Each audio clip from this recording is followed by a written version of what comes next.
voice of growth, mastering the mind and market. Welcome to the Voice of Growth podcast, Mastering the Mind and Market. My name is Manny Teran, and I'm your host. We draw inspiration for these monologues in a multitude of places. We have a team that looks at what's trending out in the world and helps us define a message that will resonate with what's happening now. We have a team that looks at the conversations we're having with our guests and what aligns with their conversations. And I also draw inspiration from everyday life. This weekend, we worked on a project here at our place. We're putting in a garden and we're piping in some water, and both fresh water and rainwater out to on the other side of the property out to the garden. Long story short, there's a trench that was dug and there are some pretty gnarly roots from the many mesquite trees we have in the yard. And it made me think about an entrepreneur, a career-driven person.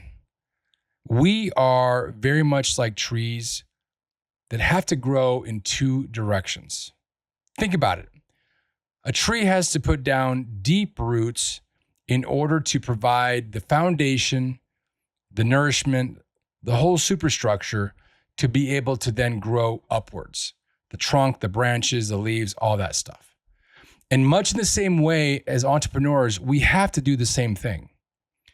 However, we have a tendency to focus primarily on that outward appearance, on what's happening out in the outside, what people can see.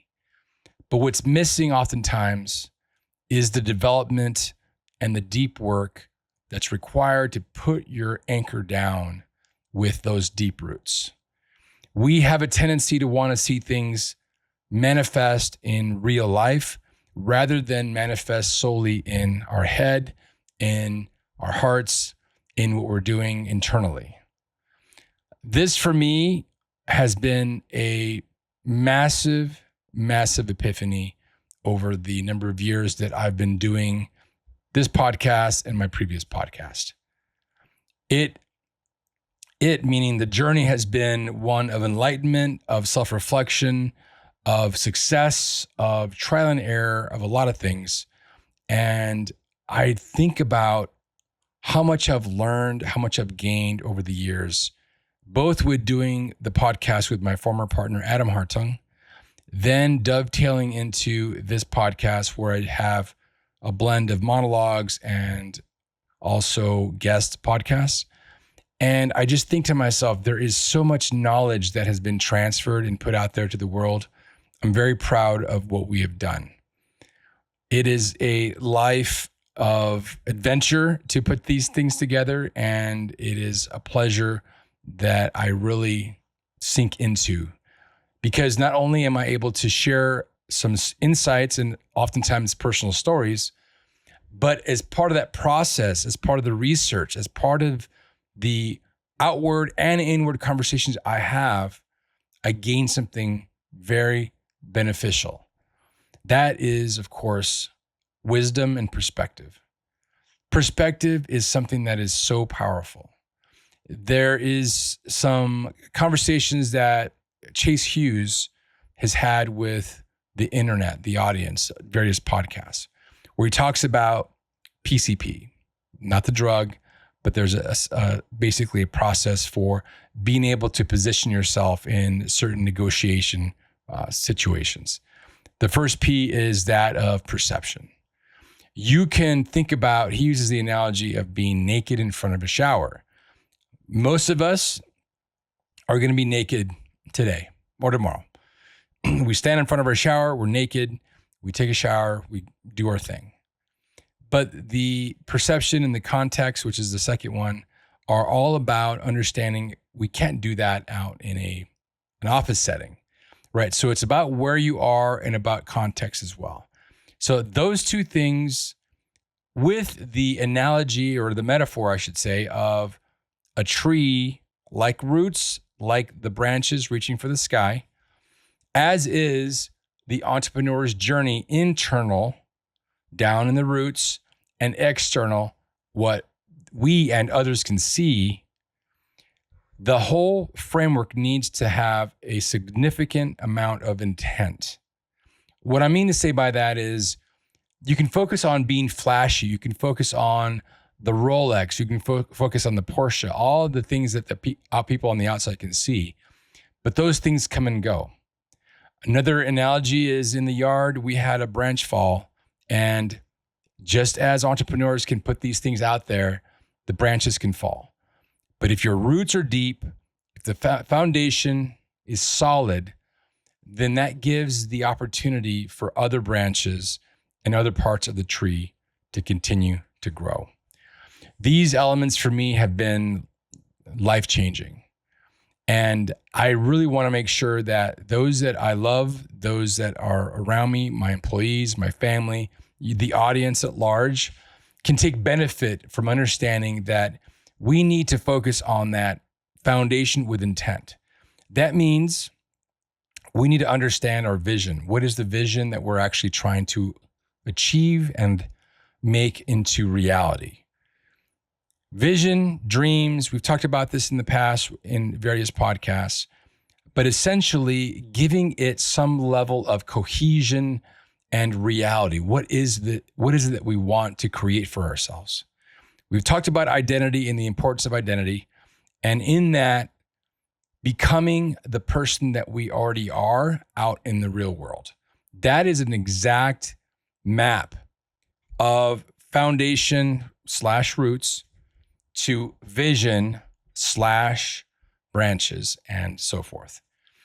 If we can put into our foundation, into our roots, the ideas of what we're trying to create for ourselves, that identity of which we're becoming, then as we begin to work, do the work, fall down, fail, get back up, rinse, repeat, adjust, all the elements we've talked about, then we can start to manifest very substantial, very robust branches that can then yield additional branches and end up holding up other people.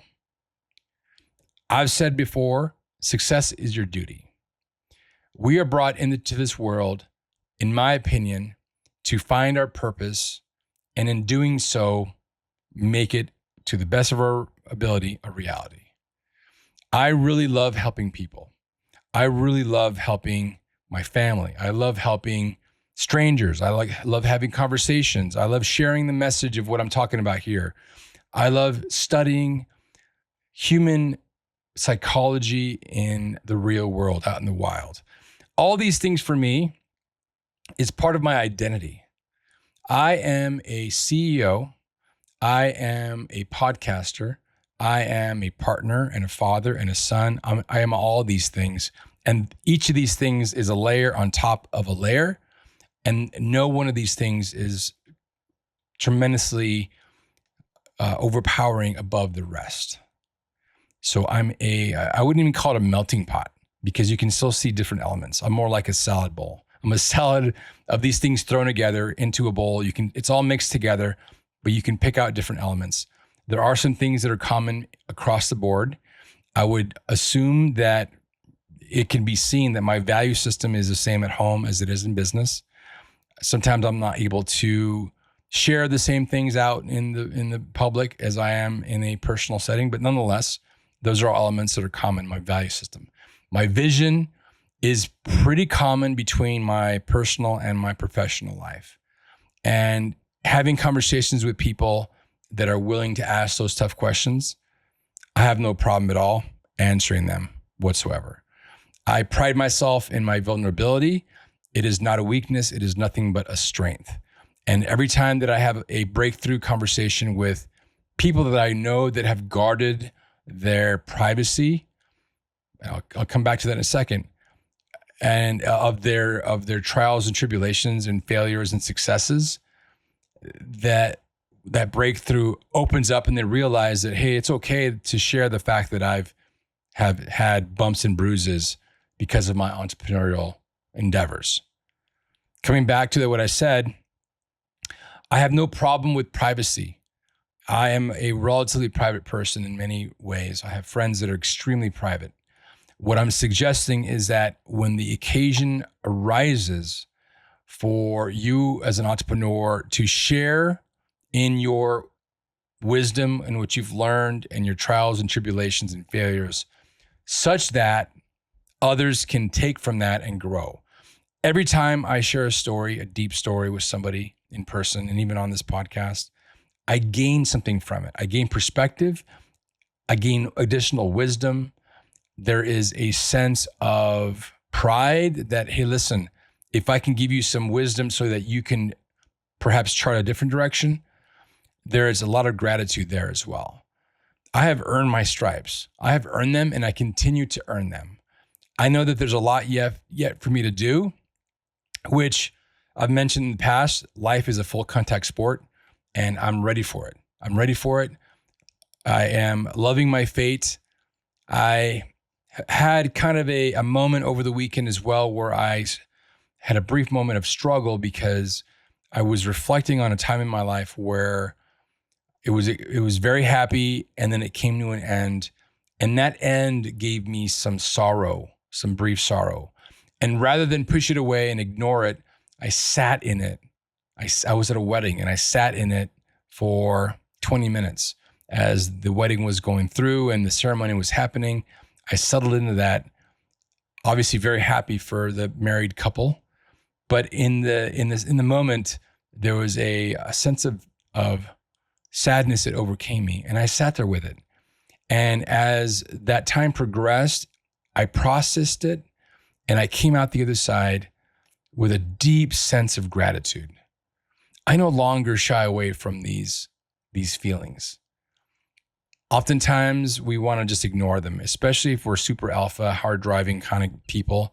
We want to just push forward. We don't want to wallow in it. And it's not wallowing in it. If you sit in it for a moment, if you process it, if you don't push it away, you're in the bit for a bit, then it's not wallowing. It's just reflection. Wallowing is when you're in it day by day, hour by hour, and it's a constant thing. For me, came and went. I was able to absorb it, and out the other side, an extreme amount of gratitude. Coming back to that tree analogy, a tree needs sunlight, needs water, needs nutrition, needs the right temperature, environment. There's lots of elements that are required for that tree to be at its best. A tree that grows in the Southwest may not flourish in the Northeast, and vice versa. In that analogy, the analogy of an entrepreneur, we have more flexibility. We can be a West Coast situation, uproot, go to Europe, and we can adjust. It takes a mindset to be able to do that. It takes realizing that we're entering into a new domain and making the necessary adjustments to then be at parity with that new place where we're at. I have lived in 4 states, and every time we made a move, it was a brand new thing. And it was a lot of like bright-eyed, bushy-tailed situation, but then we missed Arizona. But we were happy to be where we were because it opened our eyes, it gave us different context, different perception and perspective on what we're doing. Just like a tree, there's also amount of pruning that will help you to grow stronger in a better direction. What I mean to say that by that in the entrepreneurial example is that sometimes we have to cut off a part of the outside that people can see. When we are working on a project, when we're working at a leader in a company, or whatever we're doing, and we realize that it's not serving us, that we really need to go in a different direction, there's absolutely nothing wrong with making that aware, putting it on the table, and saying to yourself and those around you that you're interfacing with, look, I gave it a go. We had a great opportunity over the past X amount of years. We did a lot of good things. It's time for me to move on. And it's only fair for yourself, but also for those around you to make that into a public declaration. In doing so, you not only empower yourself but you empower those around you, even if it's going to be a loss for them in the short term, because for them, it is a matter of respect, that you give them that respect that, listen, I am no longer entrenched in this in the same way I once was. And I believe that you'll be better served by somebody else that can be. And I'm going to help you during that transition. So much power in that. So much deep learning that needs to be sort of worked through before you can arrive at that place. We have this weird adversarial relationship sometimes with our bosses, whether you are an entrepreneur and your boss is your customers, or you're a career-driven person and you actually have a boss or two. We have a hard time with that vulnerability. And we want to have this sort of like poker conversation with people. And sometimes it doesn't suit us. Not to say that you should just air everything out, but I'm saying to think about sharing your vision with somebody when the time is right, so that you guys can figure out if that vision aligns with their vision. If so, great. If there's a misalignment, do you want an alignment? Do you want to align it? Or do you want to then go in a different direction? All amazing conversations, all things that are part of what we get to do in life. And the tree analogy, man, it just comes back to me. Just working on, look at those roots and thinking about myself and the work I've done, which is a continuous process. There's ups and there's downs. And for you as well, listening to this podcast, watching this podcast, doing other self-work, having communication with others, being the vulnerable person, taking that step when it's uncomfortable, stepping out of your comfort zone, having those tough conversations when you don't maybe want to. All those things are aiding and creating a new identity, a new life for you. I'm super happy that I could be part of that. And we have so many amazing guests planned for the short future here. I suggest that you follow this page if you don't already, so that you can be on point of what's happening. We have a number of guests that are just blowing my mind. We have both high-level executives of Fortune 100 companies. We have entrepreneurs that have been at their mantle for 20 years and those that have been on their mantle for 4 years. So you get a different perspective of those that just started with those that have been doing it for a long time. And so many others I want to share with you. And we're happy to be also working on a new webinar that we're going to be putting out, a lot to share there as well. And I invite you to be part of those, because you're going to get to have a face-to-face conversation, at least via Zoom or whatever platform we choose, with myself and a handful of others, some of which have been guests on our podcast. So you'll have that opportunity to ask questions, get some deep insights about their journey that they have embarked on to get where they came from, because we all came from the same place, ultimately, to where they're going and they are now, which some of these folks have done amazing things. So with that, thank you for tuning in. We look forward to the next time we have this conversation. Thanks. Cheers.